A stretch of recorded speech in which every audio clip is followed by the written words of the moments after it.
keluar nama kawan-kawan. Oke Kak ya, kita mulai ya. Nama Kak Ihsan enggak ada di sini nih. Karena udah sering. Iya, Nah, sering gantian. Oke, siap, mungkin ada doa baru dari kawan-kawan yang lain, boleh kita mulai.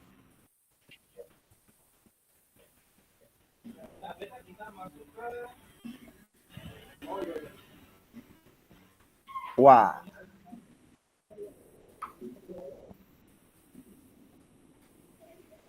Kak Muhammad Ali ada kah? Enggak ada ya. Belum gabung. Iya, belum gabung. Belum gabung ya, berarti mau kita spin ulang ya. Bismillah. Bismillah. Iseng-iseng berhadiah, siapakah? Alhamdulillah. Kak Wawan. Alhamdulillah. Oke, alhamdulillah. Kak Wawan, silahkan untuk memimpin doa di kegiatan kita. Waktu dan tempat kami aturkan kepada Kak Wawan.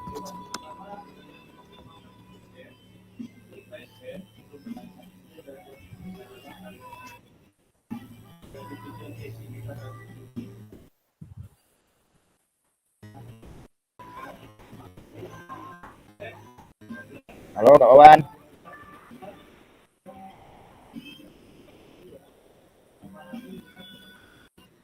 Tak kedengaran suaranya, Pak. Oh iya, Kak Wawan biasa hilang suara. Masa kita putar lagi nih? Putar lagi lah sekali ya. Mau minta 3 kali Bang nih Kak. Kamu udah kalau sekali nih. Sekali. Sunnah Nabi kali, Kak. Sudah. Oh, oke. Selamat untuk Kak Dede. Silakan Kak Dede.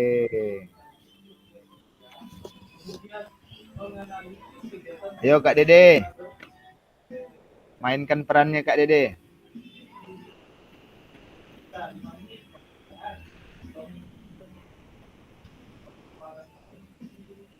Kak Dede.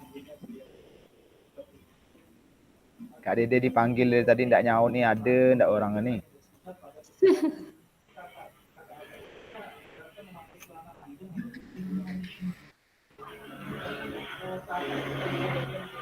Kak Dede.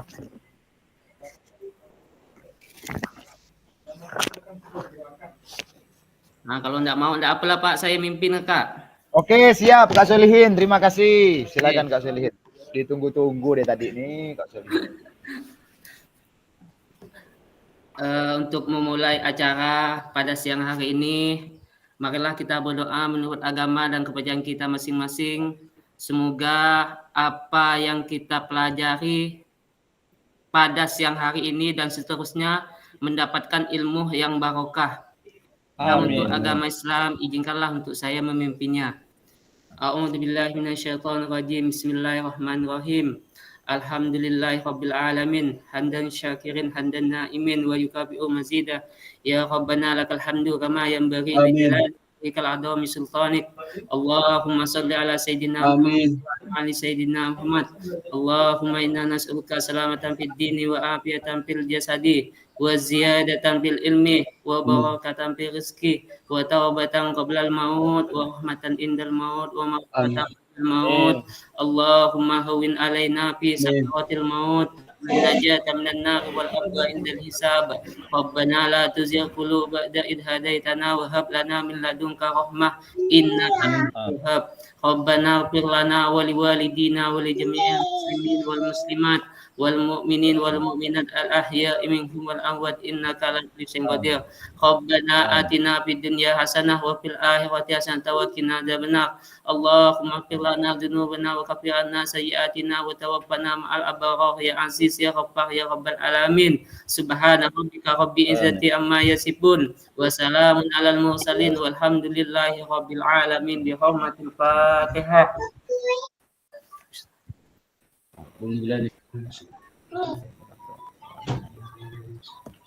Terima kasih. Terima kasih untuk Kak Solihin yang sudah memimpin doa untuk kita semua.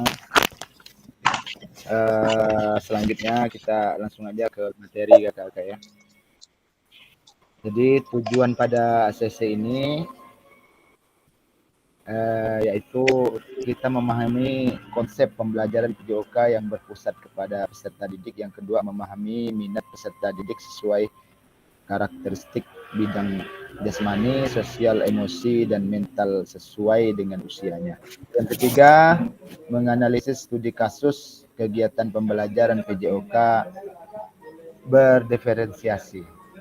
Oke, agenda kita pertama, kita hari ini totalnya biasa 90 menit atau 2 JP, 45 kali 2, 5 menit pertama pembukaan dan mengingatkan kesepakatan bersama, pemaparan tujuan sesi dan penjelasan agenda kegiatan.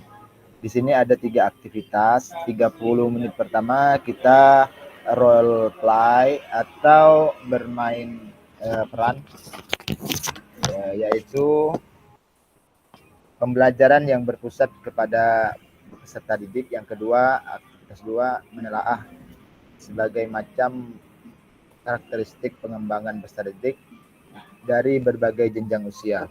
Yang ketiga, 10 menit yang berikutnya mencocokkan tabel karakteristik bidang jasmani, sosial, emosional, mental dengan usia anak. Yang ketiga atau aktivitas 3, analisis contoh pembelajaran berdiferensiasi di dalam modul 1.3. Yang terakhir, penutup, refleksi, dan foto bersama. Di sini ada sebuah kata pemantik yaitu bagaimana praktek pembelajaran PJOK yang berpusat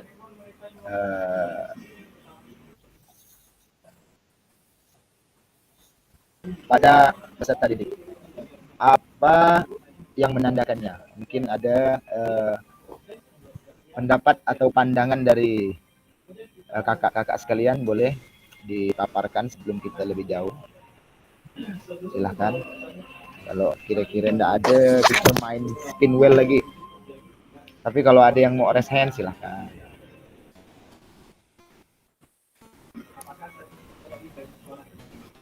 Gimana Pak, yang PJOK yang berpusat pada peserta didik?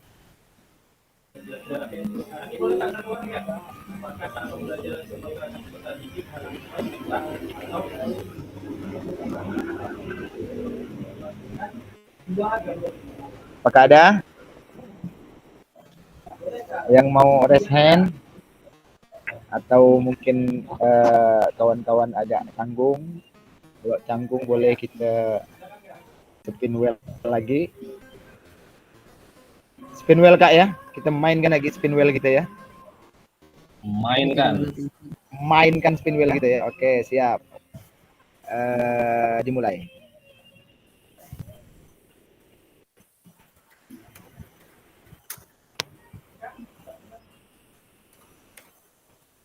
Oke. Sujalidin Ilham, langsung saya remove. Silakan Kak Ilham, waktu dan tempat dipersilahkan untuk sedikit memberi mungkin pandangan bagaimana praktek pembelajaran PJOK yang berpusat kepada peserta didik. Walaupun ini pada umumnya yang berperan terdepan memang yang memusatkan peserta didik yaitu PJOK, tapi mungkin ada pandangan lain dari Kak Sujalidin Ilham. Waktu dan tempat dipersilahkan. Baik.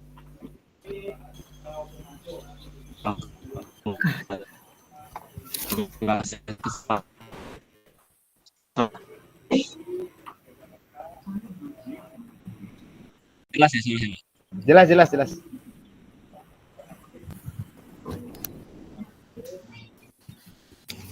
Ya, menurut saya bagaimana praktik pembelajaran PJOK yang pada peserta didik, mungkin ya salah satu contohnya Pak ya, yaitu di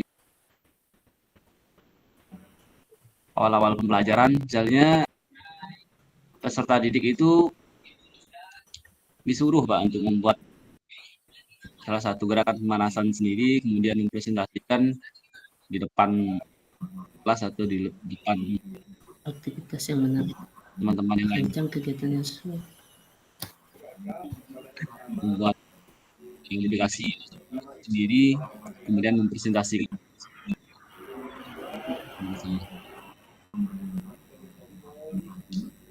Oke, itu Pak. Oke, siap. Terima kasih untuk Kak Sujalidin Ilham. Boleh tepuk tangannya kawan-kawan. Jadi benar, artinya kita sebagai guru jelas boleh dibilang hanya sebagai fasilitator pada siswa-siswi kita. Jadi yang berperan aktif, yang beri ide, pendapat, semua kita serahkan atau pusatkan kepada peserta didik. Jadi kita cuma bahasanya ada kata-kata pemantik dan memfasilitasi apa yang harus mereka lakukan atau kita arahkan. Oke, kita lanjut aja. Sebelum menjawab pertanyaan tadi atau ada yang udah kita jawab, mari bayangkan sejenak berapa hal yang mungkin terjadi di kelas-kelas kita. Yang pertama, pada saat ini kita lebih banyak suara peluit sebagai peringatan gerak daripada suara guru saat pembelajaran. Ada kondisi kedua, apakah saat pembelajaran semua gerakan peserta didik harus sesuai perintah atau komando guru? Mungkin yang pertama, yang kedua, ada yang mau mengomentari benar atau tidak, atau salahkah, atau memang benar yang telah dilakukan oleh kedua guru ini? Kak, tulisannya kurang nampak, Kak. Tulisannya kurang nampak. Iya. Berarti kita zoom. Kalau kurang nampak berarti kita zoom. Besar enggak? Naik enggak? Volumenya naik enggak? Enggak ya?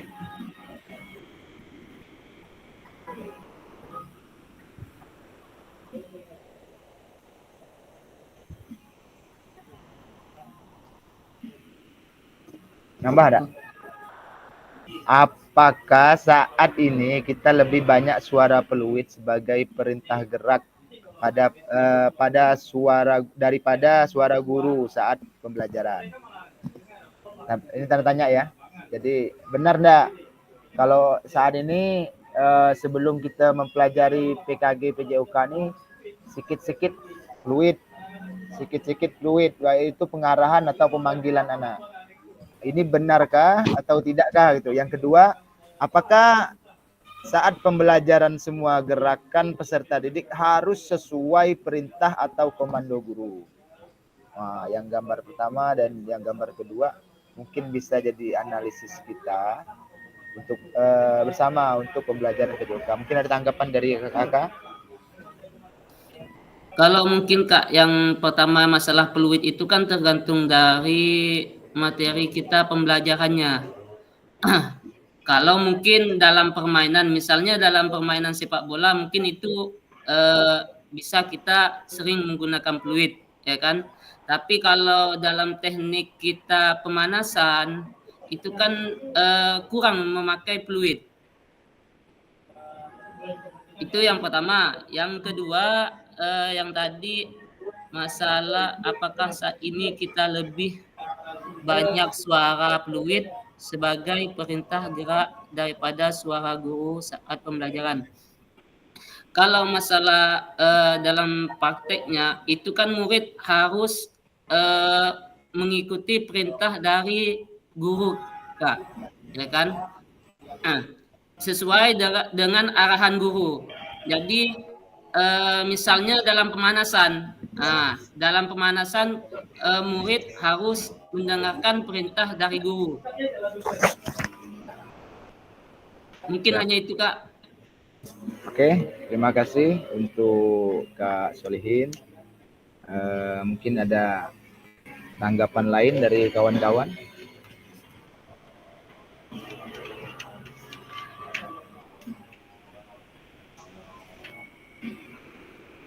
Kalau tidak ada, bisa kita Itu Kak, kalau menurut saya, kalau clue itu biasanya sih pemanggilan siswa atau pengumpulan siswa atau untuk memulai hitungan siswa juga bisa kita. Kemudian kalau untuk komando itu biasanya tergantung kelasnya, rombelnya. Biasanya kalau di kelas 7 anak-anak baru itu harus ada komandonya dulu. Kalau nanti komando, maka anaknya akan keliaran sana sini. Tapi kalau udah kelas 8-9, kayak saya ngajar SMP, itu udah otomatis mereka sudah mulai mandiri karena menyesuaikan kadang-kadang. Oke. Sip, sip. Oke, terima kasih untuk Kak Emi. Ya, jadi semuanya artinya tidak semua hal harus dengan fluid dan tidak semua hal harus dikomando oleh guru mapel. Artinya semua kondisional. Apalagi memandang kita di berbagai macam jenjang, baik itu SD, SMP, dan SMA. Yang agak-agak berat sedikit ini mungkin di SD ya Kak ya. Kalau di SMA, SMP itu mungkin agak enak. Kebetulan saya SMA, ada enaknya lah dibanding cerita-cerita yang guru-guru SD yang siswanya berkeliaran tanpa, kalau seandainya enggak kita kontrol. Mungkin gitu ya bagi pengalaman kita Kak ya. Mungkin Kak, kalau SMP, SMA mungkin bisa, tapi kalau SD harus dikomando. Iya benar. Iya, kalau enggak dikomando bisa berkeliaran kemana-mana. Kalau enggak amburadul emang. Iya. Oke Kak, kita lanjut. Ini ada sebuah paparan atau video dari seorang pakar. Beliau ini adalah Cassandra yang merupakan juga pelopor, bahasanya pelopor pembelajaran berpusat kepada peserta didik. Boleh kita mungkin dengarkan apa yang disampaikan oleh Kak Sandra.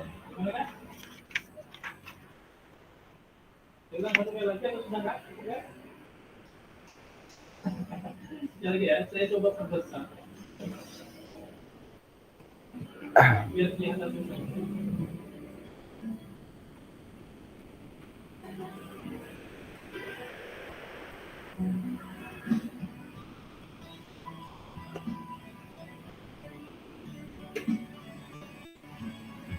Maaf kakak, agak lama ini sinyalnya.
Oke.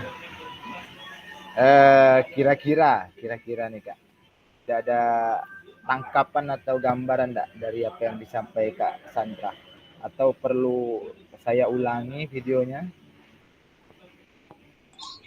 Atau udah paham? Suaranya nggak dengaran. Ulang Kak. Nggak ada Suaranya kedengaran. enggak usah didengar Kak, agak berat emang kalau suaranya. Kalau bisa kita ke teks ya. Bahasa Inggris soalnya. Oke, kita ulangi Kak ya. Nah, Sekali lagi diulangi Kak ya. lagi Kak. Oh iya. Oke. Bahasa Bahasa Inggris itu Inggris, agak boleh. berat. Lihat yang di bawah aja teksnya.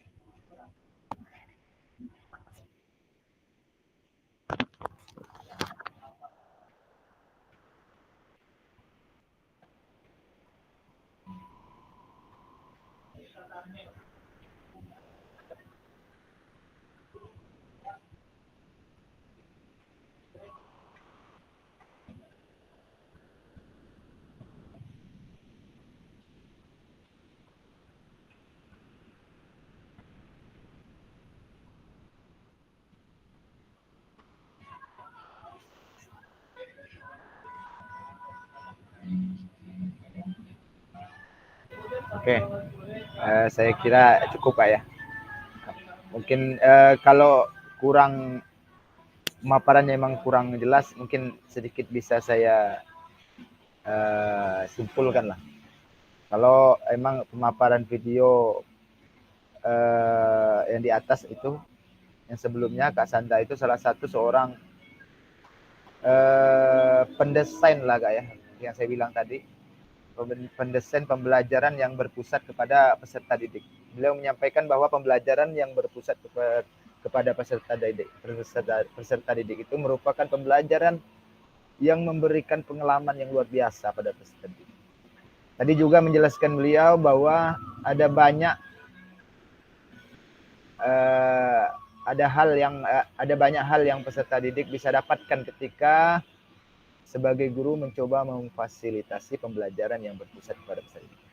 Pengalaman yang mereka temukan itu akan sangat berbeda dengan pengalaman yang secara langsung.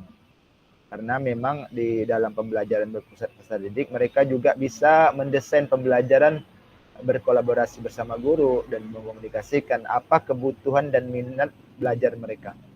Ada banyak hal yang nanti kakak akan memanfaatkan ketika kita mencoba untuk menerapkan pembelajaran yang berpusat pada peserta didik. Pembelajaran yang berpusat kepada peserta didik mereka, karena tantangannya luar biasa juga. Apalagi kita masih baru, begitu mungkin akan ada dua hal miss.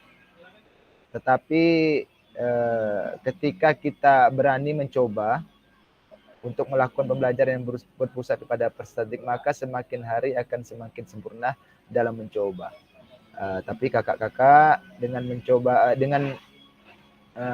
Kak Sandra tadi bilang bahwa itu sudah tahu salah satu langkah yang maju bagi kita. Ketika kita ingin mencoba sesuatu yang baru, apalagi sesuatu itu belum pernah kita lakukan, mungkin akan sulit untuk kita lakukan. Tapi beliau menyampaikan bahwa sudah seharusnya kita mengambil langkah itu supaya kita bisa memberikan pengalaman berharga kepada peserta didik. Oke, selanjutnya kakak, yaitu masuk ke aktivitas 1 seperti yang kita sampaikan tadi, yaitu mari kita melakukan aktivitas role play. Apa itu role play? Seperti yang saya sampaikan tadi, berbagi peran. Role play, aktivitas pembelajaran, capaian pembelajaran, tujuan pembelajaran, asesmen, dan aktivitas pembelajaran. Dalamnya peserta didik memahami gerak fundamental. Tujuannya peserta didik melakukan pemahaman gerak koordinasi dengan benar. Yang kedua, peserta didik mengetahui efek dari latihan yang dilakukan. Yang ketiga, peserta didik dapat menganalisis efek latihan yang diberikan melalui perubahan denyut nadi. Asesmennya melakukan self dan peer assessment efek latihan yang telah dilakukan. Terus melakukan analisis efek latihan yang diberikan melalui perubahan denyut nadi. Yang terakhir, aktivitas pembelajarannya latihan gerak koordinasi. Oke, langkahnya nanti kami sebagai pasin membagi peserta seperti kayak kemarin di breakout room secara berpasangan. Kita acak aja nanti si A sama si B dengan si C masing-masing berdua. Fasilitator menampilkan pilihan gerak, ada nanti sekitar 5 atau 6 pilihan gerak yang boleh dipilih. Salah satu aja Kak. Kita mempraktekkannya. Nanti ini kita praktek Kak ya. Maaf Kak ya. Kalau saya belum ada nyampaikan, ini kita praktek. Terus setiap peserta memilih nomor gerakan yang paling disukai dari 5 macam gerak. Silakan pilih. Mau pilih yang nomor 1, nomor 2, mau cari yang ringan boleh, mau agak berat boleh, yang berat sekali boleh. Tergantung enaknya.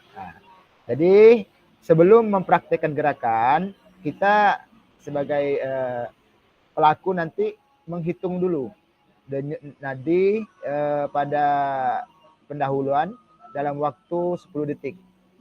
Nah, dalam denyut nadi per menit. Dan adalah jumlah denyut nadi selama 10 detik perlu dikalikan 6. Nah, jadi 10 detik hitung denyut nadi, hitung 1, 2, 3 sampai 10, terus nanti dikalikan 6, baru dimasukkan jumlahnya. Catat pilihan gerak denyut nadi pada awal sprint set nanti ada saya bagikan di role play. Terus nanti nomor 6, lakukan gerakan yang dipilih secara bergantian dengan pasangan. Saat satu mempraktekkan, yang lain mengamati dan memastikan gerakan pasangan yang benar sesuai contoh video.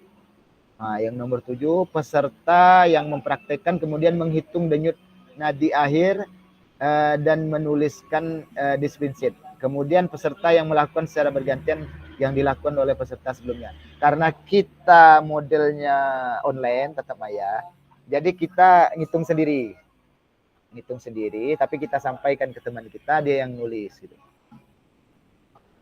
Nah, terus menanggapi bagaimana apa yang dilakukan tidak benar. Oke, bisa kita lanjut ya. Nah, ini tabelnya nanti saya bagikan tabelnya, nama ada, gerak nomor nanti dipilih, denyut nadi awal, denyut nadi akhir, dan umpan balik terhadap apa yang telah dilakukan kawan-kawan.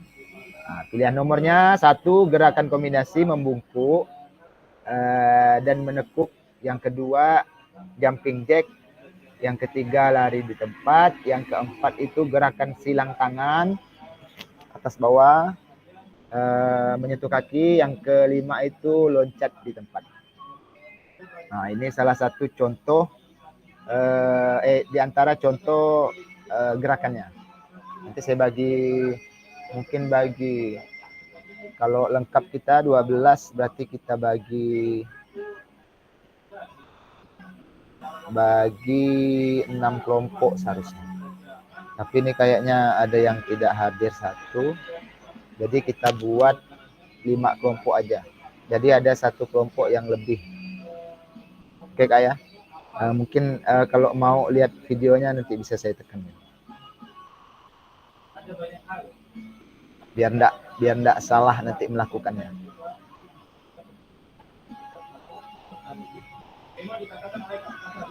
Nanti setelah dipraktekkan, dihitung Kak, denyut nadi sebelum melakukan dan denyut setelah melakukan. Nah, itu yang pertama, kombinasi penuh bahasanya. Yang kedua itu lompat, kaki dan tangan bergerak. Nomor 3, lari di tempat. Nomor 4 itu bergerak, membuka kaki selebar 2 kali bahu. Yang terakhir itu lompat-lompat. Sampai di sini paham Kak ya? Kalau paham boleh jempolnya. Untuk hitungannya 2 kali 8 kayaknya. Hanya ini pelaksanaannya enggak dihitung, cuman pelaksanaannya dilakukan seperti yang dipinta pinta di sini tadi. Melakukan selama 10 detik. Oh, 10 detik ya. Oke. 10 detik aja, enggak usah lama-lama. Soalnya terus hitungannya 2 kali 8 itu yang digambar. Oh ya boleh. 10. Jadi 10 detik ya. Oke. Kalau sebenarnya itu sih kurang nggak kalau itu. Atau gini aja lah. Tapi sebenarnya aman sih. 10 detik tapi dikali nanti Kak ya. Dikali 6 Kak ya. Harusnya emang 60 detik seharusnya. Cuman nanti takutnya kakak-kakak kecapean. Tapi rasa saya guru-guru olahraga bisa lah. Nah, tinggal pilih boleh Kak, tinggal pilih. Mau langsung 60 detik boleh. Mau 10 detik boleh, tapi nanti dikali 6 Kak ya. Bebas lah. Nanti di roomnya silahkan dilakukan. 1 menit. Nah, kalau 1 menit berarti langsung hitung aja. 1 menit berapa? Kalau enggak, dia 10 detik dikali 6. Sama aja sebenarnya. Oke. Berarti kita sekarang langsung membagi ruang nggak ya? Nanti sebelum bagi ruang ini adalah contoh yang tadi saya bilang adalah contoh role play-nya yang kakak isi nanti. Nanti saya bagikan linknya ini. Nah, di sini Kak Doni misalnya milihnya agak lemot nih sedikit. Oke, Kak Doni misalnya milih gerakan berapa? Bebas, mau gerakan 1, gerakan 2, atau gerakan 4 boleh. Dan seterusnya. Denyut nadi awalnya berapa? Nah, terus lakukan gerakan, pilih gerakan berapa tadi, dia itu dihitung lagi denyut nadi setelah melakukan. Setelah itu baru dikomentari atau umpan balik mengenai gerakan yang dilakukan oleh pasangan. Sampai di sini aman nggak ya? Kak, berarti sebelumnya kita melakukan denyut nadi atau sesudahnya, Kak? Berarti 2 kali, Kak. Denyut nadi itu hitung 2 kali. Sebelumnya juga. Pertama di belum, biar nampak ininya, perbedaannya, Kak, maksudnya. Yang kedua, baru setelahnya. Aman ya? Insyaallah aman. Aman, Kak ya? Kak Erik, aman ya, Kak Erik ya? Masih bisa enggak, Kak Erik tuh? Di tengah-tengah praktek kegiatan lompat-lompat. Cari yang ringan-ringan, Kak Erik. Ini saya bagikan di kolom chat. Saya bagikan penilaiannya. Terus sekarang kita buat kelompoknya. Kita buat 5 kelompok aja. 4, 5, 6, 7 lah. 4, 5, 6, 7. Berbagai room kita buat. Yang akur nanti ya di grup ya. Jangan ini. Siap. Di grup.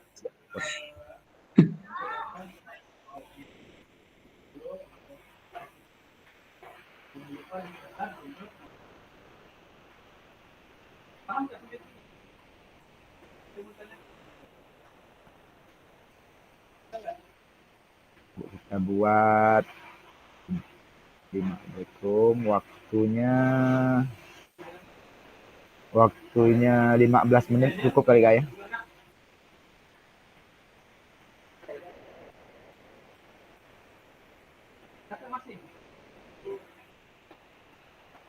Hitung dulu sebelum melakukan kegiatan itu selama 10. Atau kita hitung bersama nanti biar saya yang maju. Ya? Begitu ya. Biar saya yang maju, keluarga maju.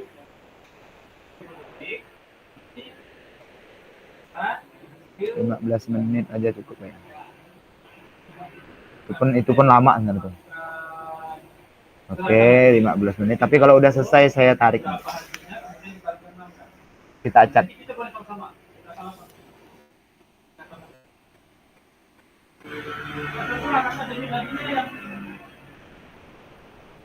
Kalau udah, oke, kita buka.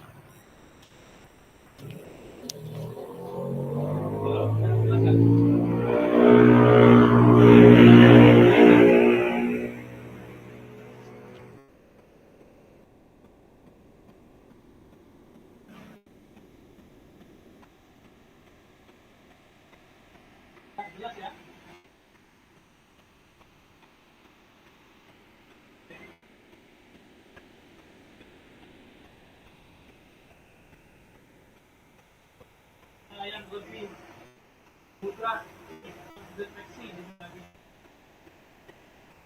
Kita akan lakukan sama-sama.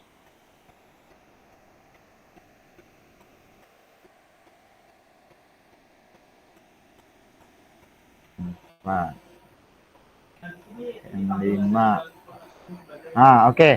Kak Erik sama Kak Dede di ruang ini aja, enggak apa-apa ya, enggak usah di inilah.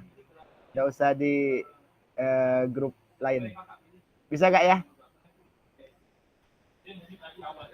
Kak Erik sama Kak Dede. Silakan. berkolaborasi, Kak Erik sama Kak Dede.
Gimana Kak Erik?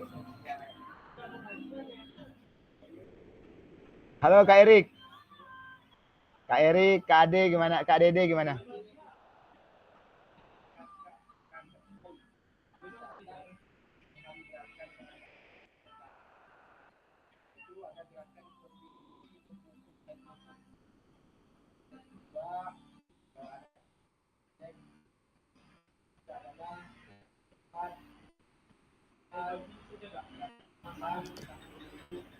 Halo Kak Erik, gimana Kak Erik?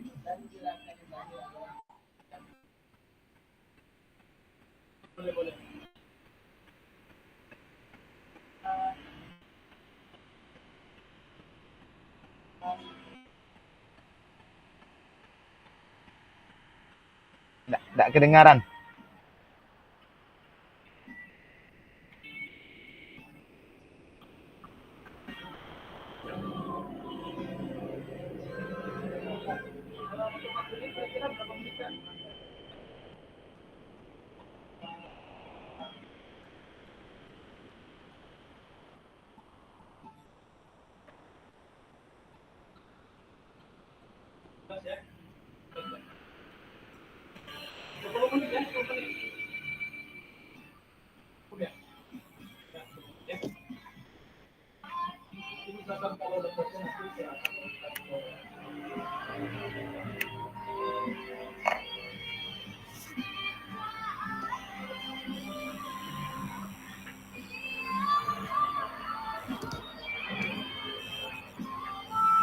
Ya, silakan masuk ke masing-masing.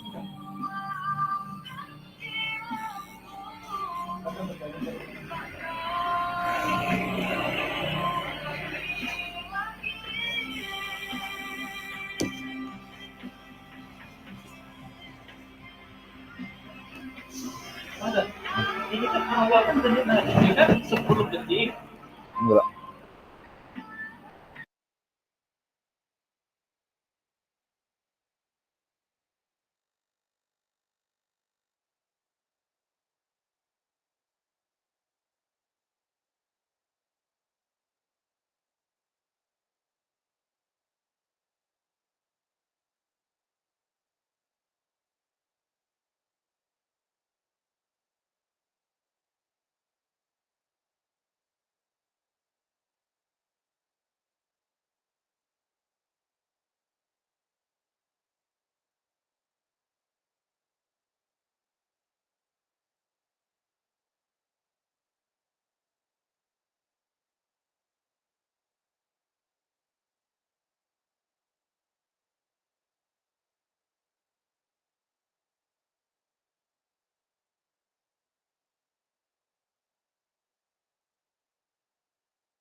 Dua kali 8. 2 kali 8 ya. Oke Kakak. Bisa didengar ya suara saya ya? Udah diisi semua tadi Kak ya? Gimana, ada perubahan denyut nadi atau enggak setelah melakukan aktivitas tadi?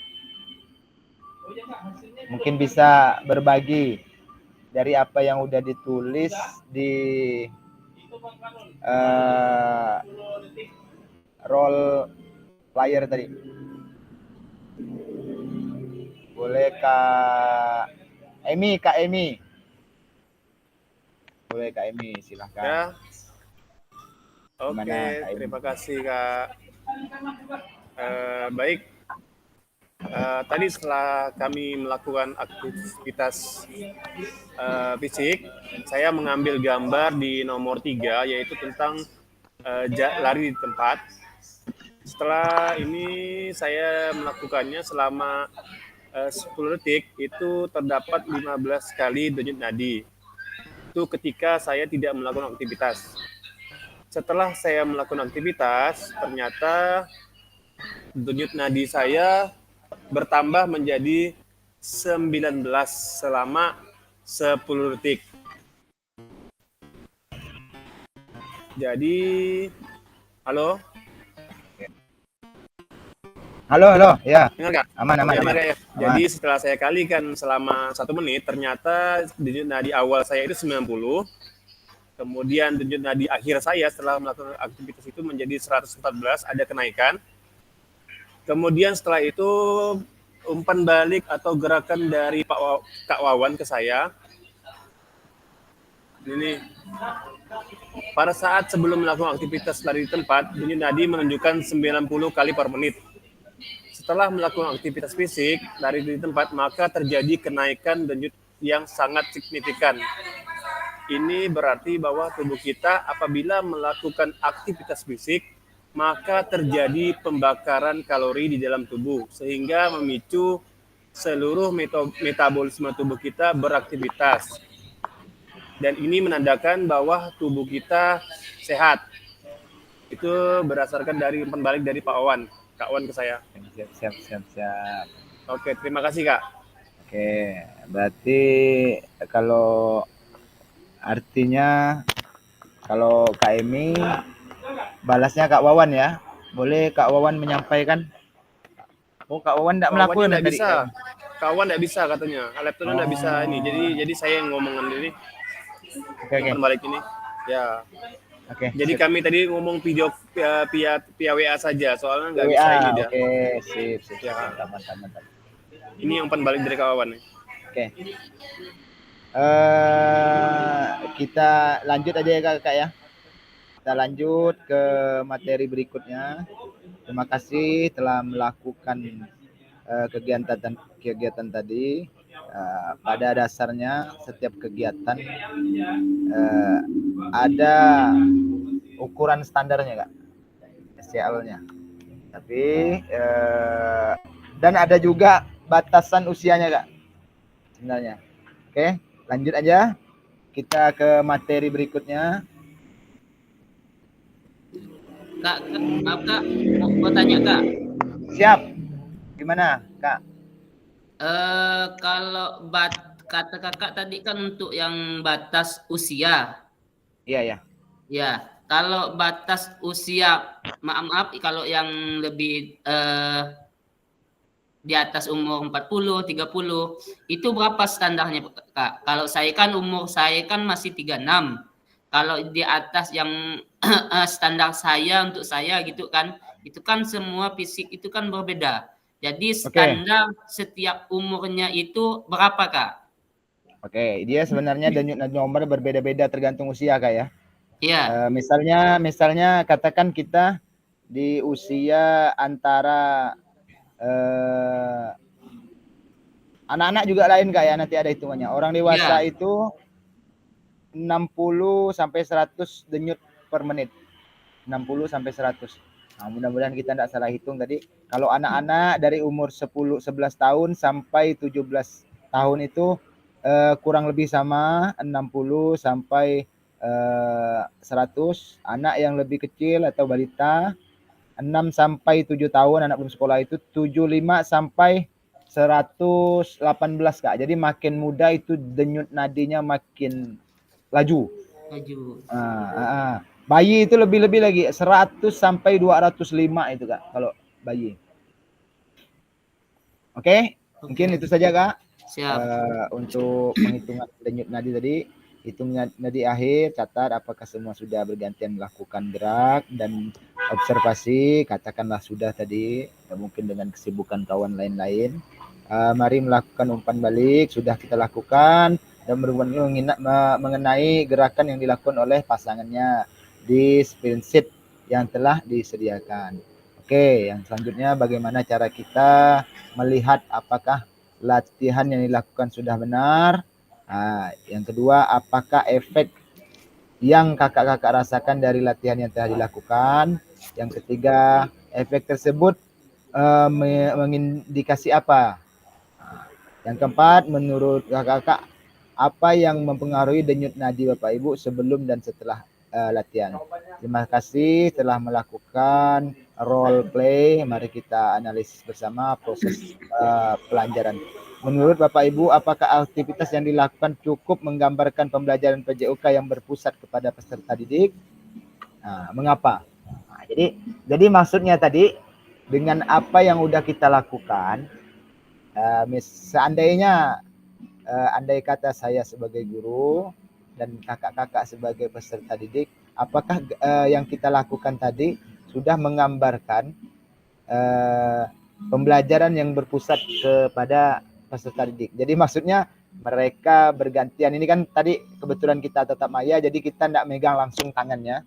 Tapi kalau mungkin di sekolah langsung mungkin kita sesama teman memegang denyut nadi kawan-kawannya sebelum dan sudah kegiatan. Jadi untuk mengomentari itu kita masuk lagi ke link Jambot Fitma. Apakah ada masukan atau perbaikan pembelajaran?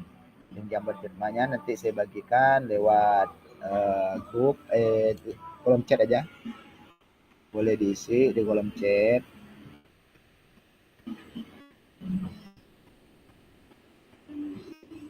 Oke, itu link Fitmanya Kak ya.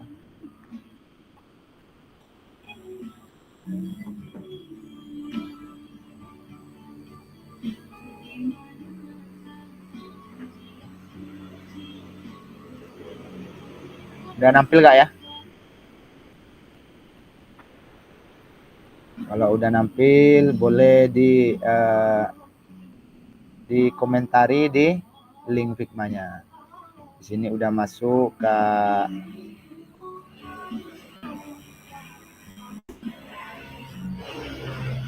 Emi, Kak Sujalidin, ada juga Kak Ilham, Kak Ihsan. Mudah-mudahan yang lain bisa dapat bergabung untuk mengisi apa dari pertanyaan-pertanyaan yang ada di dalam modul 1.3 refleksi pengalaman aktivitas role play tadi. Silahkan.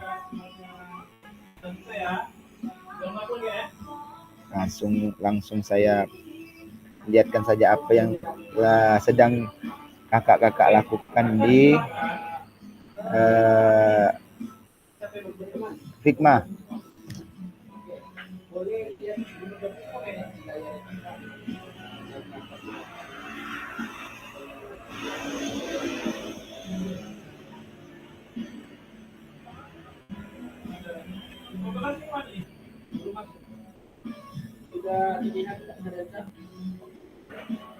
Oke, kita sudah semua ya. Oke, baik.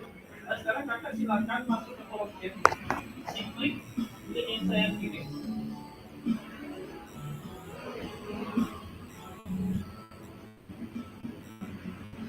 Di kolom chat ada nggak? Kosong nggak? Kosong.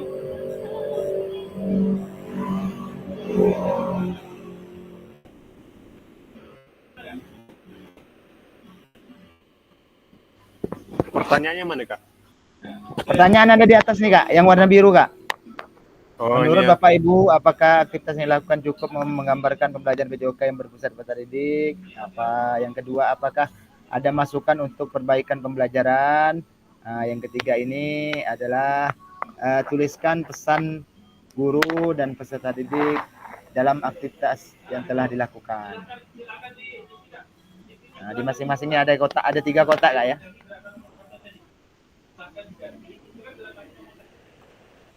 Kak, kirim ulang linknya Kak.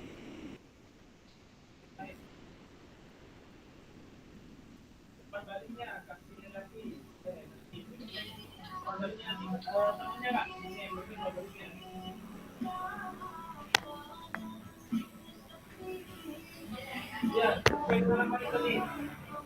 Gerakan nomor berapa? Itu masing-masing dulu kan?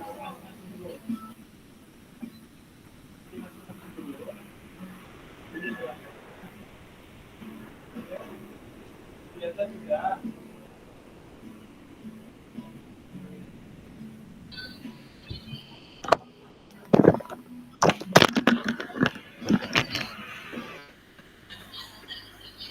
Nah, seperti Kak Julian Saka, pilihannya tinggal sudah. Tadi Kak Julian Saka berkelompok dengan siapa? Nah, nanti Kak Dewi, dengan Kak Dewi dia ya, kalau tidak salah. Nah, Kak Dewi boleh memberikan umpan balik Kak, ke Kak Juliansa. Kemudian sebaliknya Kak Juliansa memberikan umpan balik ke Kak Dewi. Dan yang lainnya juga seperti itu Kak. Itu sana Kak. Gimana Kak, paham Kak ya?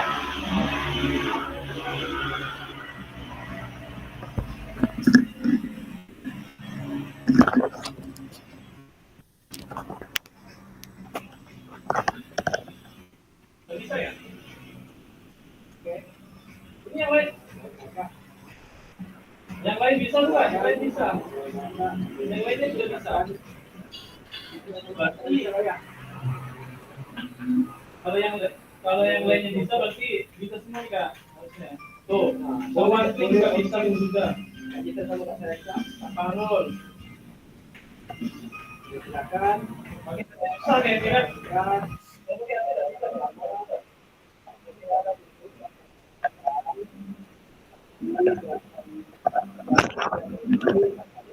Coba makin ada coba.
Kak, minta lihat tadi Kak pertanyaannya.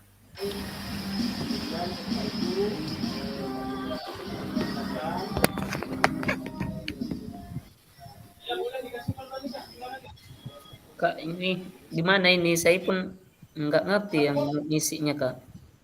Yang mana? Yang mana? Yang Hikmah kah? Iya. Tekan ini Kak, tekan yang ada gambar kertas ini Kak.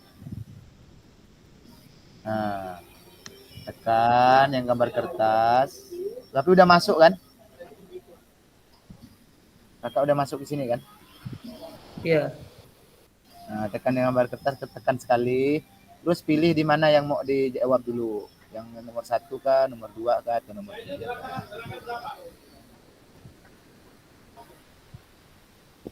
Kak bisa lihat soal tadi Kak, pertanyaan Kak? Nggak kelihatan soalnya. Oke, pertanyaannya nanti tunggu dulu. Saya kirim ke ini aja ya. Oke Kak. Ke grup aja ya. Atau di kolom chat juga boleh. Dibesarkan sebenarnya bisa Kak ini.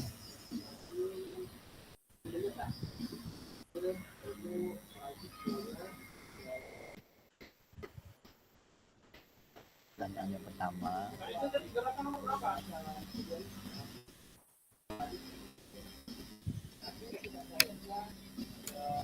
Nah, itu soal yang pertama.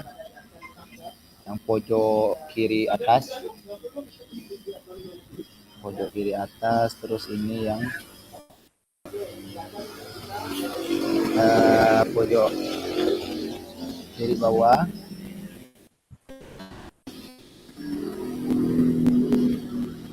Nomor 2 ini pojok kiri bawah. Yang nomor 3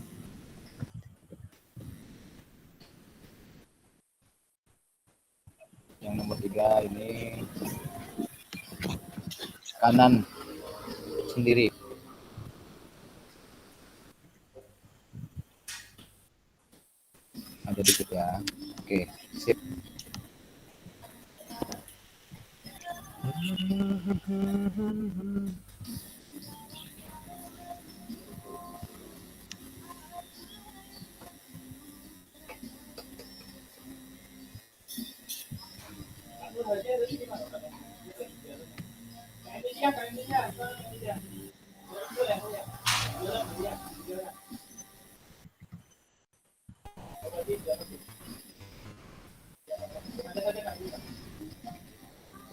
Oke, sudah semua ya, umpan baliknya.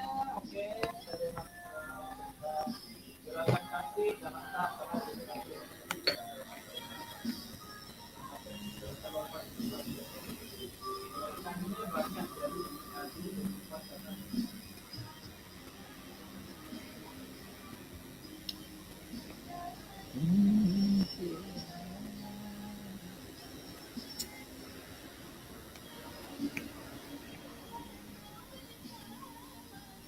Silakan ya, sudah semua kan ya. Kita umpan baliknya Saya ndak apa kali ya anak tuh, Kak Hasan. Pengisiannya hanya di satu sticky note. Kak, di mana ini saya enggak ada, Kak.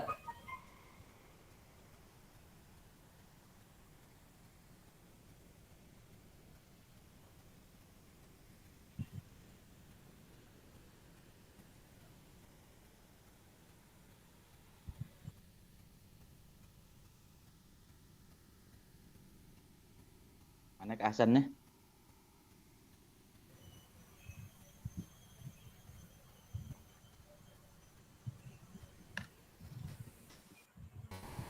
Kalau jadi CO masih bisa anak tuh. Oh, udah masuk juga kali. Udah kayaknya. Enggak. Keluar tadi. Mati lampu. Kak Hasan, kok saya Ya, enggak ada nih? Apanya Kak ada Kak Solihin? Coba saya lihat ya. Ini saya mau ngisinya ini enggak paham saya. Ya, Kak Solihin, sabar tunggu dulu. Kalau saya tuh jadikan satu sticky note-nya enggak masalah kali ya Pak Kak Hasan ya. Boleh. Nah, jadi semua jawaban Kak ada di Solihin situ semua. Gitu. Boleh. Pak Solihin ini enggak ada masuk nih. Yang masuk nih cuma Kak Doni, Kak Emi, Kak Ihsan, Kak Suher, sama Kak Ilham. Udah ditekan belum yang link yang saya kirim lewat ini? Kak Solihin. Yang lewat grup itu kan ada sih.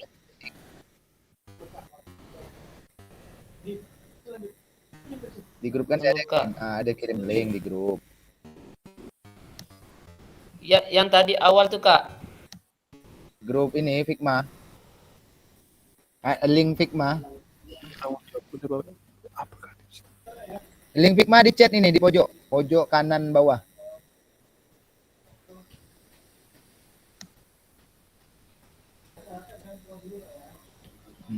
www.figma.com bla bla bla bla PKK PJOK 2004. Atau nanti aja untuk Kak Solihin kita lanjut di asinkron aja di luar pembelajaran boleh enggak apa-apa. Nanti sambil diisi. Oke Kak ya. Kita lanjut. Takut waktu kita nih nanti kebablasan lagi. Nah, jadi kita lanjut materi ya. Baru pembelajaran 1 nih Kak.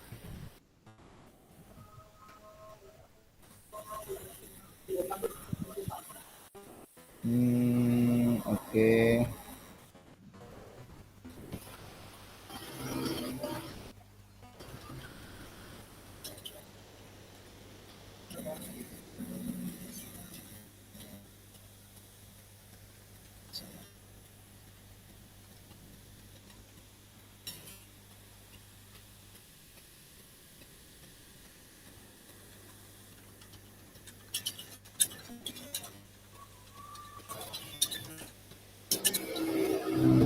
Oke, kita udah melakukan ini tadi tulisan peran guru strategi dalam aktivitas yang telah dilakukan dan memberikan pendapat kakak-kakak di link Jamboard, berbagi pengambilan keputusan kepada peserta didik.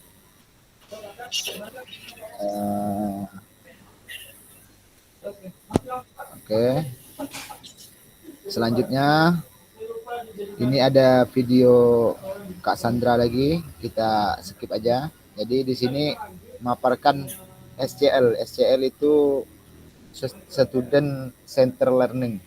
Jadi peran guru bertindak sebagai fasilitator dalam proses pembelajaran. Peserta didik aktif dalam proses pembelajaran dengan memberikan gagasan, saran, dan kritik. Yang kedua, peran guru mengkaji kompetensi mata pelajaran yang harus dikuasai murid pada akhir pembelajaran. Yang si siswa berpartisipasi dalam merumuskan, mengembangkan, dan memproses materi pembelajaran. Yang ketiga, peran guru merancang strategi dan lingkungan pembelajaran yang dapat menyediakan beragam pengalaman belajar. Peserta didiknya mengkaji kompetensi dan strategi pembelajaran yang ditawarkan oleh guru. Yang keempat, peran guru membantu murid mengakses informasi, menata, dan memprosesnya untuk memanfaatkan dalam memecahkan permasalahan hidup sehari-hari. Yang siswa membuat rencana pembelajaran untuk menata mata pelajaran yang diikuti. Yang terakhir, mengidentifikasi dan menentukan pola penilaian hasil belajar siswa atau murid yang relevan dengan kompetensi yang akan diukur, dan siswa belajar secara aktif dalam kelompok maupun individu dengan cara mendengarkan, membaca, menulis, diskusi, pemecahan masalah, serta terlibat dalam kegiatan berpikir tingkat tinggi seperti analisis, sintesis, dan evaluasi. Oke, dalam SCL, guru berperan sebagai fasilitator dalam proses pembelajaran. Peserta didik dilatih untuk memiliki tanggung jawab atas kegiatan pembelajaran dengan panduan guru sebagai fasilitator agar materi, kegiatan, dan pengukuran pembelajaran masih dalam koordinir capaian pembelajaran yang diharapkan. Dalam hal ini, guru mendorong perkembangan peserta didik karena guru bukan satu-satunya sumber belajar mereka. Apalagi sekarang dengan adanya teknologi yang makin wah, mungkin bisa jadi guru siswa bisa mendapatkan informasi atau pembelajaran di luar yang kita berikan pada saat pembelajaran. Tapi kalau siswanya mau, jangan bahasanya di kepintaran yang ada di tangannya, smartphone yang di tangannya dijadikan hanya untuk bermain, suka-suka melihat hal-hal yang tidak positif. Oke, selanjutnya jenis pembelajaran SCL, apa yang pernah Bapak Ibu praktekkan dalam pembelajaran?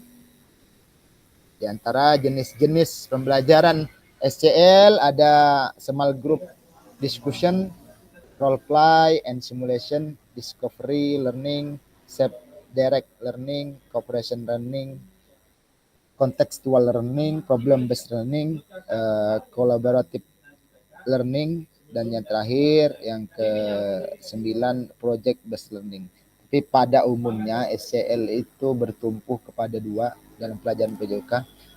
Yang pertama problem based learning, yang terakhir itu project based learning. Apa itu problem? Metode pembelajaran ini melatih dan mengembangkan kemampuan yang menyelesaikan masalah, berorientasi pada masalah otentik dari kehidupan aktual peserta didik untuk merangsang kemampuan berpikir tingkat tinggi. Kondisi yang tetap harus dipelihara adalah suasana kondusif, terbuka, negosiasi, demokrasi, suasana nyaman, dan menyenangkan agar peserta didik berpikir optimal. Kalau yang terakhir ini project based learning, metode pembelajaran ini adalah memberikan tugas-tugas project yang diselesaikan oleh peserta didik mencari sumber pustaka sendiri. Kalau yang nomor 2 itu seperti yang kita lakukan tadi, metode membentukkan interaksi antar dua atau lebih peserta didik tentang satu topik atau kegiatan dengan menampilkan simbol-simbol atau peralatan yang menggantikan proses, kejadian atau sistem yang sebenarnya. Jadi dengan model ini kita mempelajari suatu sistem dengan menggunakan model.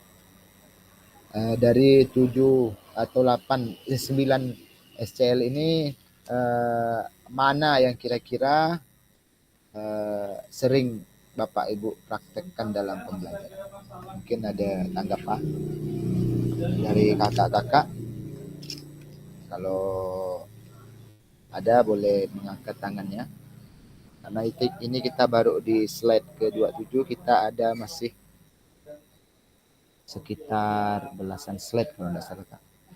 Total kita 41 slide hari ini. Kalau ada, boleh kiranya berbagi jenis apa yang mungkin bisa dibilang ini andalan saya nih kalau ngajar pakai SCL ini. Nah, dan ini enak kakak-kakak, mungkin bisa kita berbagi. Silakan. Kak, Siap. dari yang ke-9 tadi itu yang kakak jelaskan, bisa enggak dikasihkan arti di belakangnya itu, Kak? Yang singkat aja. Penjelasannya. Adalah yang sedikit-sedikit kan, yang paham gitu kan? Itu tadi yang saya bilang, umumnya pembelajaran SCL atau student center learning ini, pembelajaran atau bahasa Indonesianya pembelajaran berpusat kepada peserta didik ini umumnya itu di poin 7, 9 itu aja, problem memecahkan masalah. Yang kedua, ada indikasi yang kita dapat, contohnya misalnya kita belajar senam, jadi kita hafal senam, kita dapat manfaat dari senam, itu artinya project based learning.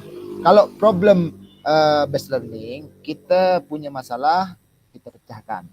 Misalnya macam mana masalah cara mencetak gol, macam mana cara memasukkan bola ke ring. Nah itu Kak, umumnya kita banyak lakukan PBL dan PJBL. Nah kalau yang lain tuh kadang kita lakukan seperti yang barusan kita lakukan, role play and simulation, yaitu jadi yang lainnya anggap bahasanya kalau mau dipakai ayo, kalau mau diabaikan silahkan. Nah, kalau SGD itu umumnya metode diskusi merupakan model pembelajaran yang melibatkan antara kelompok peserta didik dengan kelompok peserta didik dan mengajar untuk menganalisis. Nah, itu smart group discussion. Jadi kita dibuat kelompok kecil atau besar. Nah, tapi karena ini small, jadi mau enggak mau dibuat kelompok kecil. Misalnya kita ada 20 orang, berarti 5-5, misalnya 4 kelompok. Memecahkan, ujung lagi melanjutkan dengan problem based learning. Jadi memecahkan suatu masalah. Misalnya apa yang satu? Sejarah bola tangkis. Yang satunya teknik memegang raket. Yang satunya teknik memukul.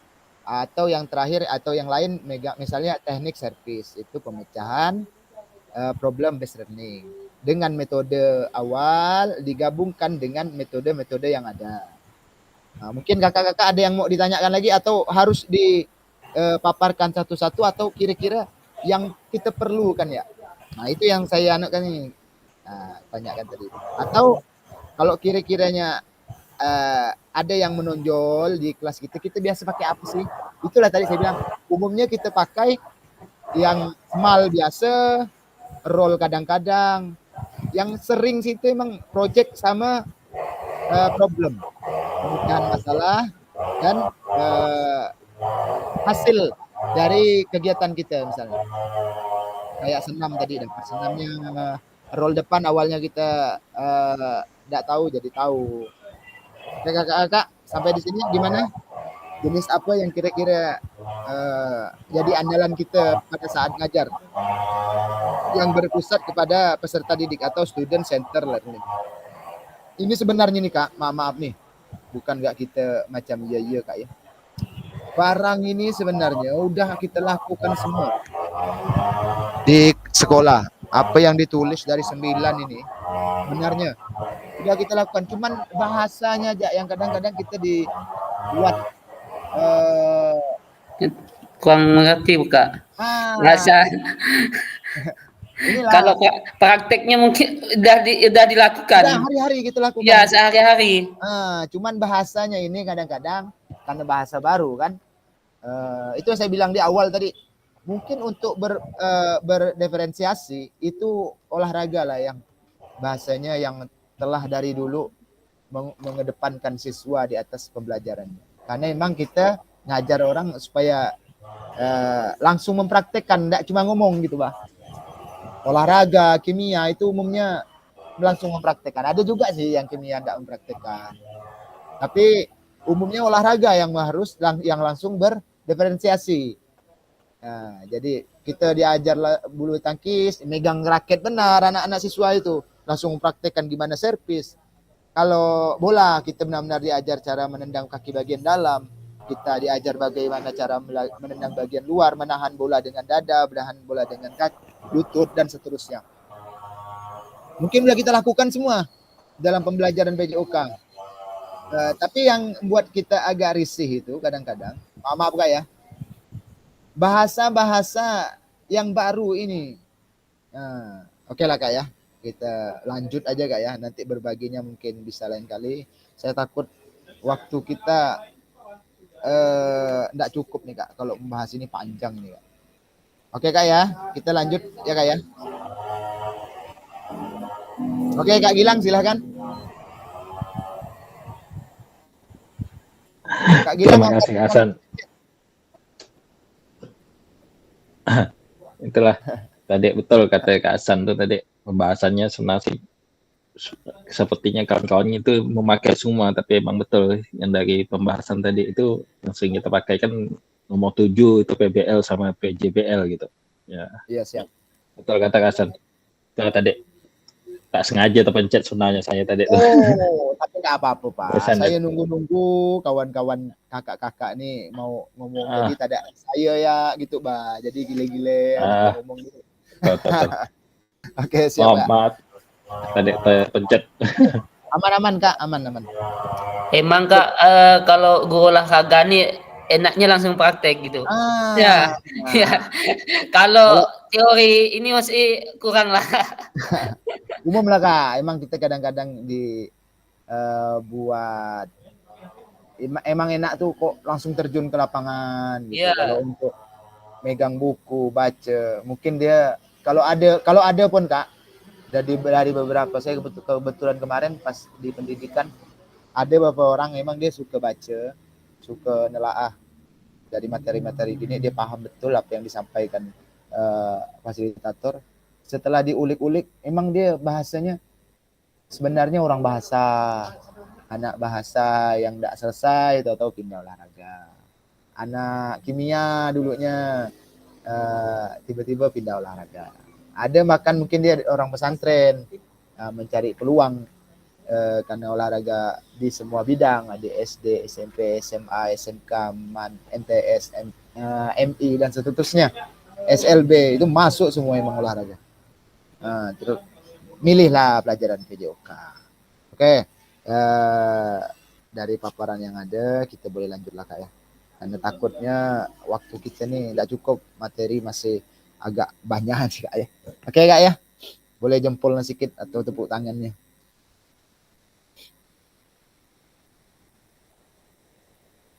Oke, yang kedua kita baru masuk aktivitas 2, sedangkan kita hari ini ada 3 aktivitas, yaitu karakteristik pengembangan peserta didik. Memahami karakter dan minat anak, yaitu diantaranya ada 4, sosial, jasmani, emosional, dan mental. Untuk tingkatan diantaranya ada atas, menengah, SD, PAUD. Baik itu bahasanya atas itu sama dengan MANKA, MI, SMAT kah, menengah itu bisa MTS, bisa SMP, SD itu bisa MI, bisa SD dan seterusnya. PAUD itu bisa mungkin taman-taman belajar Al-Quran bisa masuk di usia begitu. Oke, kita lanjut. Cocokkan karakteristik berikut. Manakah bidang dan usia yang sesuai? Misalnya jasmani cocok di usia berapa? Terus sosial itu masuknya atau kira-kira udah harus dipelajari di usia berapa? Emosional itu di mana? Atau mungkin di 12 sampai 18 tuh masuk semua. Sosialnya bisa, jasmaninya bisa, emosionalnya bisa. Atau 0 sampai 2 tahun tuh hanya misalnya emosional aja, mentalnya belum dan seterusnya. Oke, karakter atau aktivitas, misalnya untuk jasmani itu berjalan, berlari, merangkak, memanjat, melompat, menendang, menarik, melempar, dan memukul bola. Untuk sosial, anak-anak pada usia ini memulai pengembangan rasa diri mereka sendiri dan belajar untuk memahami perasaan orang lain. Mereka juga mulai belajar untuk bergaul dengan teman sebaya mereka. Yang emosional, mereka mulai memahami emosi yang lebih instan seperti kemarahan, kesedihan, kecemburuan. Mereka juga mengklaim mungkin mulai mengalami tekanan teman-teman sebaya dan tantangan sosial lainnya yang dapat mempengaruhi sosial emosi mereka. Yang terakhir yaitu mental, anak-anak mulai belajar untuk memahami dan mengelola emosi mereka serta untuk bernegosiasi dan menyelesaikan konflik. Nah, ini mungkin bisa dicocok-cocokkan anak SD itu masuknya di mana, misalnya jatuh misalnya anak SD di sini 6 sampai 6 sampai 12 dan seterusnya. Jadi ini fase-fase lah Kak ya kalau di Forum Merdeka itu. Oke, kita lanjut aja Kak. Kak, Yes. ini berbicara masalah mental Kak ya. Siap. Berbicara masalah mental Kak, ini mental ini kan enggak harus umur, enggak, kalau di sini kan di usia ini 12 sampai 18 tahun, ya kan? Tapi kalau orang tua mendidik gitu kan, dari usia 2 tahun, itu kan mental juga harus diterapkan juga Kak. Contoh, kita kan kadang kan saking anak itu aktif gitu kan, enggak nakal sih, aktif, ya kan? Sampai orang tua itu kadang kan, diam, teriak dia kan, itu kan juga Ya, siap. Hilang suaranya Kak. Halo, tes. Tes. Kak Solihin. Nah, mungkin saya bisa tangkap lah ya, Kak Solihin ya. Jadi untuk paparan di sini antara bidang sama usia itu artinya ndak ngurut Kak ya. Jasmani urutnya ke sini ndak. Sosial urutnya ke sini ndak ngurut seharusnya Kak ya. Ini bukan urutan. Inilah yang dipinta oleh aplikasi ini untuk mencocokkan sesuai bidang usia yang sesuai. Jadi ini misalnya 02 cocoknya di mana? Di jasmani aja dulu Kak. Dan kebetulan yang mental disebutkan di sini yaitu mental yang udah bisa dikuasai Kak. Jadi baik itu mengelola dan memahami emosional mereka serta bernegosiasi dan menyelesaikan konflik. Kalau anak umur 2 tahun saya rasa udah kadang-kadang ada tapi enggak sebagian besar. Oke Kak, kita lanjut aja Kak untuk pencocokan. Selanjutnya ini berikut bidang usia yang sesuai. Yang pertama tadi bidang usia yang sesuai, yang kedua karakteristik. Nah, sama penjelasannya di bawah, bidang usia yang sesuai. Nah, ini ada Udah mulai nampak Kak ya? Nah, sip.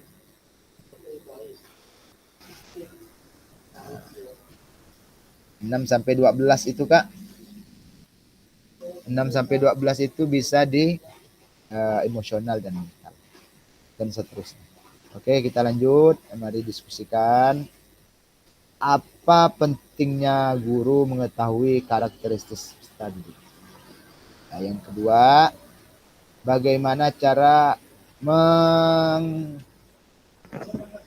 mengkomodasi sebagai karakter minat peserta didik dalam pembelajaran. Nah, ini kita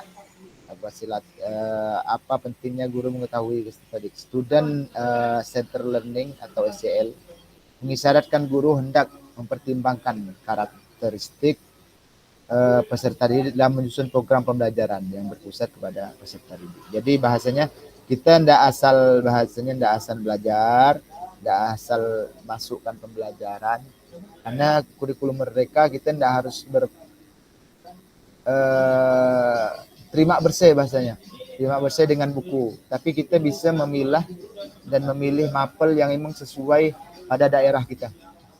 Yang kedua, bagaimana cara mengkomodasinya, yaitu salah satunya dengan belajar, yaitu pembelajaran berdiferensiasi. Oke, kita lanjut Kak. Yaitu pembelajaran ketiga, pembelajaran berdiferensiasi dalam PJOK. Pembelajaran berdiferensiasi pada PJOK adalah usaha guru untuk menyesuaikan pembelajaran di kelas untuk memenuhi kebutuhan belajar individu murid. Itu dikatakan oleh Tomlinson. Diferensiasi konten diantaranya merujuk pada strategi pembelajaran, membedakan pengorganisasian dan format penyampaian konten. Konten adalah materi pengetahuan, konsep dan keterampilan yang perlu dipelajari peserta didik berdasar kurikulum. Nah, yang kedua, diferensiasi proses merujuk pada strategi membedakan proses yang harus dijalani oleh peserta didik yang dapat memungkinkan mereka untuk melatih dan memahami isi konten. Yang ketiga itu diferensiasi produk, yaitu merujuk pada strategi membedakan produk hasil belajar murid, hasil latihan, penerapan, dan pengembangan apa yang telah dipelajari. Oke, merujuk pada aktivitas yang dilakukan tugas, yaitu konten yang sama, satu gerak, berbeda-beda, dan menjadi beberapa sub gerakan berdasarkan tingkat kesulitan dan berdasarkan konsep gerak, tubuh, ruang, usaha, dan keterhubungan yang digunakan. Contoh kontekstual, materi sama gerakan tapi tingkat kesulitan beda. Contoh materi bola basket yaitu dribble bola. Anak perempuan yang mempunyai kemampuan kurang bisa melakukan dribbling dengan cara berjalan. Anak yang berkemampuan sedang bisa melakukan dribbling sambil berlari. Nah, kalau yang terakhir misalnya anak yang berkemampuan baik bisa melakukan dribbling, berlari sambil zigzag, dan memberikan halang lintang. Nah, itu Kak. Contoh bahasanya satu gerakan yang cuman dribbling bisa disesuaikan dengan kemampuan siswa kita. Jadi enggak sama rata gitu. Walaupun materinya sama-sama dribbling, tapi penerapan pembelajarannya bisa berbeda. Oke, kita lanjut Kak. Setelah membaca dan mendiskusikan situasi pembelajaran 1 dan 2 tentang contoh langkah-langkah pembelajaran diferensiasi di LMS, adakah kendala Bapak Ibu alami dalam melakukan strategi pembelajaran berdiferensi pada PJOK? Atau yang kedua, gagasan baru yang Bapak Ibu dapat dari contoh-contoh penerapan strategi berdiferensiasi di dalam modul ini. Oke. Setelah sesi ini unggah hasil refleksi modul 1.3 di LMS, gunakan pertanyaan refleksi, menulis refleksi Anda di akhir sesi. Ini Bapak Ibu memahami konsep pembelajar PGK yang bersifat kepada peserta didik, memahami minat peserta didik sesuai karakter bidang jasmani, sosial, emosi, dan mental sesuai usia. Yang ketiga, menganalisis studi kasus kegiatan pembelajaran yang berdiferensiasi. Oke, saya rasa apa yang udah dipaparkan menjadi modal kita, Kak, modal kita. Walaupun bahasanya tadi udah saya bilang ini udah sering kita lakukan, cuman mungkin bahasanya yang asing buat kita. Dan yang pasti yang mungkin yang jarang kita lakukan, kita selalu monoton dengan kegiatan kita, tapi bahasanya kita di sini tidak merefleksi terhadap entah itu kekurangan dan kelebihan yang telah kita lakukan. Mungkin bisa kakak-kakak berbagi, maksudnya berbagi seperti yang di awal tadi yang saya sampaikan, berbagi praktek baik lah, Kak, ya. Berbagi apa yang telah mungkin menjadi andalan kakak selama mengajar PJOK, atau refleksi apa yang diperlukan pada kakak-kakak untuk meningkatkan pembelajaran yang lebih berdiferensiasi atau berpusat kepada peserta didik. Boleh komentarnya dari kakak-kakak?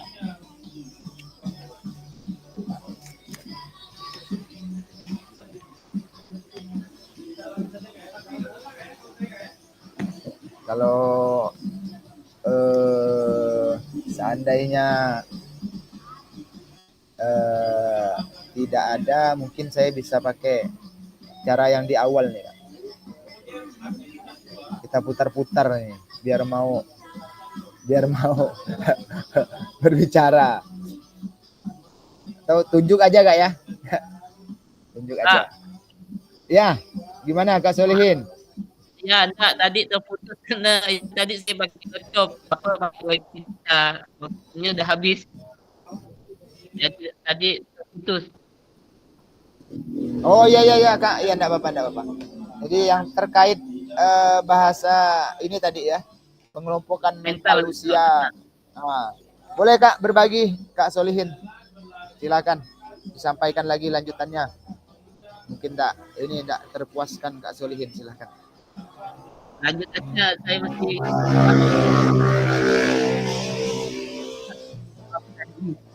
jadi kakak yang jelaskan tadi, saya baru buka ini HP.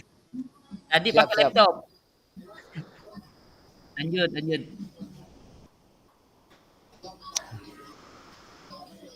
Jadi artinya bahasanya aman ya Kak ya? Kalau aman, boleh berbagi apa yang telah kita bahasanya pelajari hari ini, mungkin dapat disampaikan. Kak Doni barangkali Kak Doni, silakan waktunya.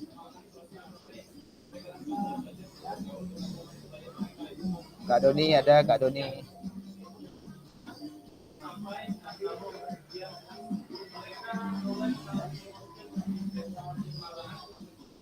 Kak Doni.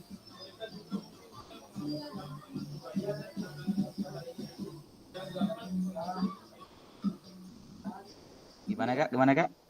Kak Doni. Kira-kira Kak Doni, maaf nih Kak Doni. Ya. Kira-kira dari pembelajaran kita dari 1 sampai 3 tadi, apa yang kira-kira yang bisa disampaikan Kak Doni? Berbagilah Kak Doni. Yang pertama yaitu kita pembelajaran berfokus pada murid. Nah, jadi di sini kita selaku guru hanya menjadi fasilitator, yaitu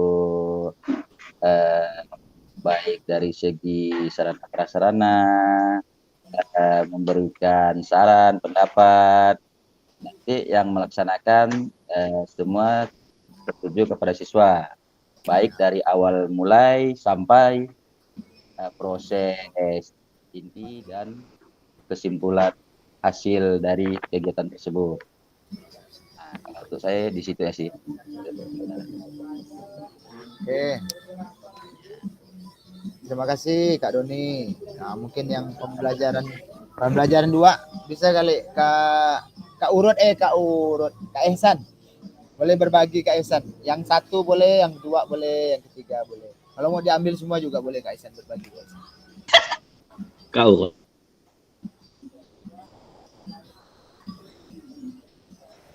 Nah. Baik, mungkin kalau saya hanya menambahkan sedikit apa tadi ya?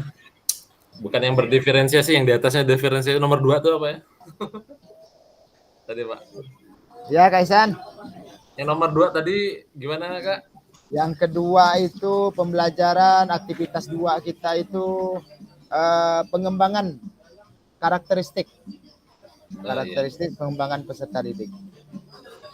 Nah, jadi mungkin memang ada banyaklah teori tentang karakteristik, termasuk kayak kepelatihan olahraga itu kapan siswa itu yang harus ditekan, kapan harus multi Makanya kalau di umur dia masih di bawah 11 tahun ke bawah, maka ya memang tidak boleh dipaksakan. Ketika dia umur sudah 11 tahun ke atas, maka memang perlunya beberapa penekanan. Mungkin kalau untuk pembelajaran siapapun, kita perlu yang saya kasih garis bawahi, bahasa yang ada empatinya gitu. Bahasa yang berempati sehingga yang ditangkap siswa itu bukan kesan jelek kita, tapi dia akan memperhatikan apa perintahnya gitu. Nah itu ya. Jadi untuk karakteristik seperti apapun siswa itu, kalau kita sudah tidak di mata siswa itu didengarnya tuh hanya marah saja gitu kan. Nah itu ya nanti siswanya juga enggak ini yang ditangkap tuh marahnya. Bahkannya di marahnya. Walaupun memang terkadang bahasa marah itu akan membuat nurut sementara, tapi tidak mengembangkan apa. Itu mungkin yang saya tambahan sedikit sih, yang ya itu juga termasuk ya saya mendidik. Saya juga baru belajar gitu mendidik yang baik itu seperti apa. Siap. Mungkin itu sedikit. Oke. Terima kasih untuk Kak Ehsan. Kak Ehsan untuk berbagi tentang karakteristik pengembangan peserta didik. Mungkin boleh 1 lagi kali ya. 1 lagi lah. Kak Gilang boleh Kak Gilang.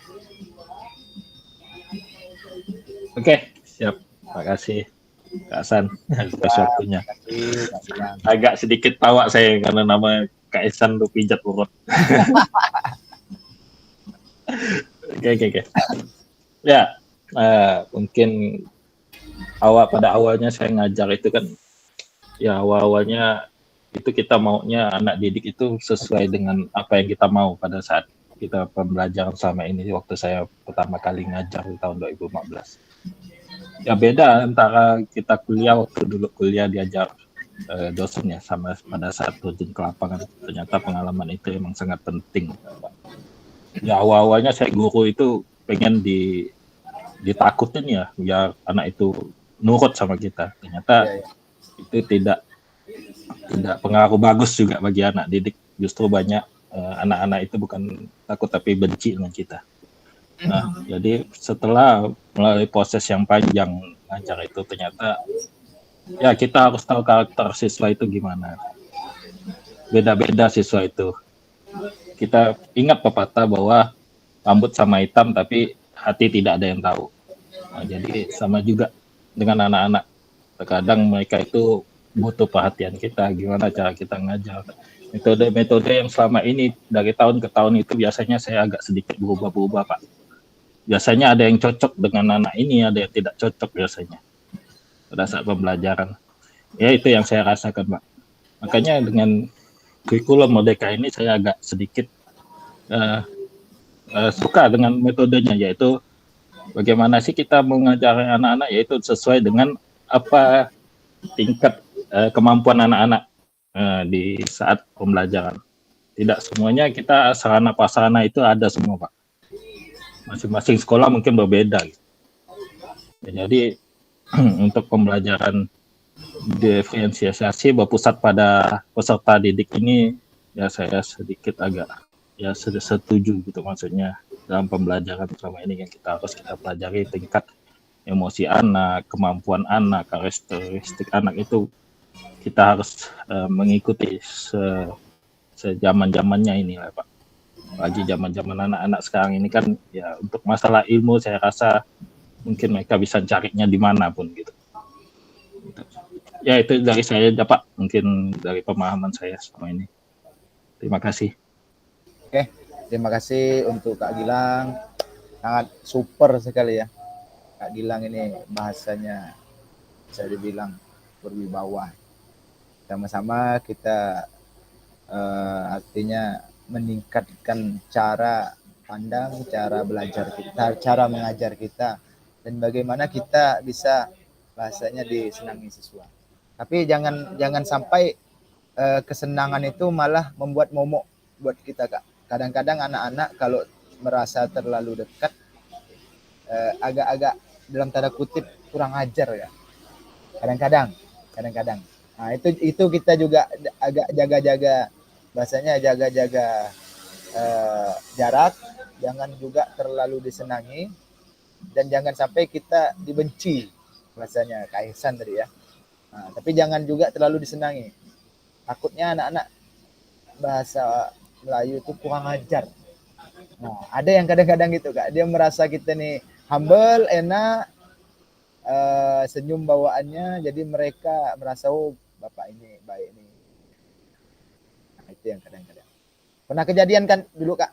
Saya di sekolah lama waktu masih di Kayong itu, anak itu saking dekat dia, saya wali kelasnya, saya juga pembina pramukanya, saya juga pembina cinta alamnya, jadi merasa dekat. Saya kebetulan hari itu pakai sepatu yang emang belum saya pernah pakai. Nah, padahal bulan puasa itu kan, saya pakai sepatu belum pernah saya pakai, sepatu baru lah ceritanya. Agak keluar sedikit kaki saya itu agak selonjor. Pas dia lewat tuh diinjaknya, Kak. Diinjaknya, seakan-akan dia kayak sama siswanya, sama temannya gitu. Sepatu baru dikotori lah, diolok-olok lah. Padahal status dia lupa kalau saya itu gurunya, karena merasa dekat tadi. Nah, dengan tindakan bahasanya tidak sadar sih, saya tidak sadar, salah misalnya. Langsung saya kasih pelajaran tuh anak. Kasih pelajaran di tempat, padahal itu lagi keadaan puasa. Kalau dipikir ya tidak boleh. Tapi itu buat pembelajaran begitu, bahwa kadang-kadang kedekatan itu malah momok buat kita. Oke, itu aja, Kak, dari saya. Kurang lebihnya mohon maaf kalau ada yang benar, itu murni dari Allah Subhanahu wa taala. Kalau ada salah-salah pengucapan atau kata-kata yang kesleo, itu murni dari saya pribadi. Belum kegiatan ini kita akhiri, alangkah baiknya kita berdoa dulu, Kak. Nah, berdoa menurut ya, sebenarnya kebetulan kita muslim, berdoa yang muslim kita balikkan ke pakarnya yang bertugas. Silakan untuk Kak Ihsan, waktu dan tempatnya kami persilahkan.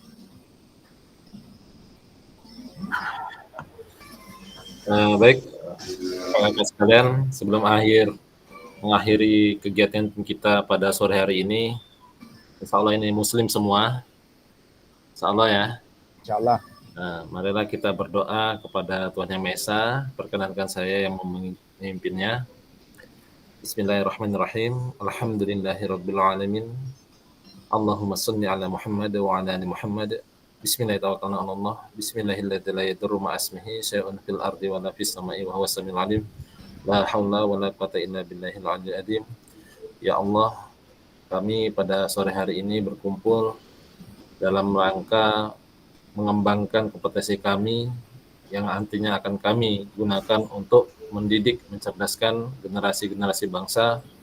Maka kami mohon padamu ya Allah, berilah kami ilham-ilham yang baik, sehingga kami bisa menempuh pembelajaran pengembangan kompetensi kami selama 3 bulan ini dengan keadaan aman, selamat, lancar, dan barokah.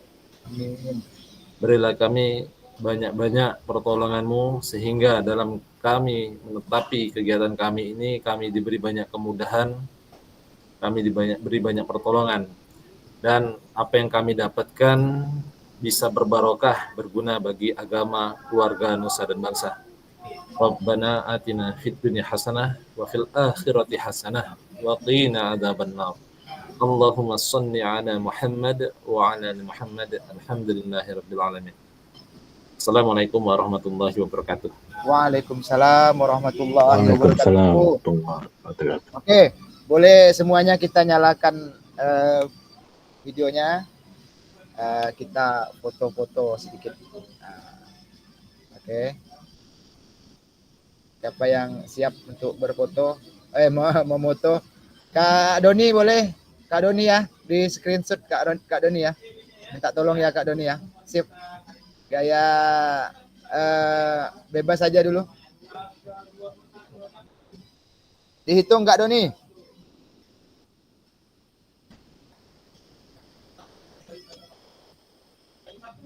Suaranya Kak Doni, tidak ada suaranya Kak Doni. Dah. Siap. Oke, 1, siap. 2, 3. Oke, boleh tambah gayanya. Satu kali lagi. Ayo. 1, 2, 3. Oke. Oke, sip. Oke, salam olahraga sekali dulu Kak ya. Masih ingat ya? Sehat, Bugar, bugar, cerdas. cerdas. Oke. Saya pandu. Salam olahraga. Sehat, Sehat, bugar, bugar, cerdas. cerdas. Oke, terima kasih. Tepuk tangan untuk kita semua. Oke, kakak-kakak, sebelum menutup, mungkin saya perlu ingatkan sedikit. Sebenarnya untuk link itu Kak, link itu hendak saya bagikan pun tidak apa-apa sebenarnya di grup, di WA. Karena link itu langsung otomatis ada di LMS kakak-kakak. Tapi sebenarnya syarat untuk sampai ke titik itu harus menyelesaikan sebelum-sebelumnya dulu. Nah, jadi si C itu tidak akan terbuka kalau B belum kita lihat, belum kita kerjakan. Dan seterusnya. Si D itu tidak akan terbuka kalau C atau B belum kita kerjakan, dan seterusnya. Oke, saya cuma sama-sama mengingatkan. Mudah-mudahan tugas-tugas bukan dijadikan momok, bukan dijadikan berat. Laksanakan aja semampu kita, karena di sini tidak ada penilaian benar salah, hanya pendapat di situ. Oke kakak-kakak, terima kasih untuk semuanya. Mudah-mudahan diberi kesehatan, diberi keberkahan di setiap langkah kita. Saya akhiri. Assalamualaikum warahmatullahi wabarakatuh. Waalaikumsalam Waalaikumsalam warahmatullahi wabarakatuh. Oke, sampai jumpa kakak-kakak. Sampai jumpa. Siap. Terima kasih Kak Hasan. Ya, terima kasih. Alhamdulillah. Makasih Kak. Yuk.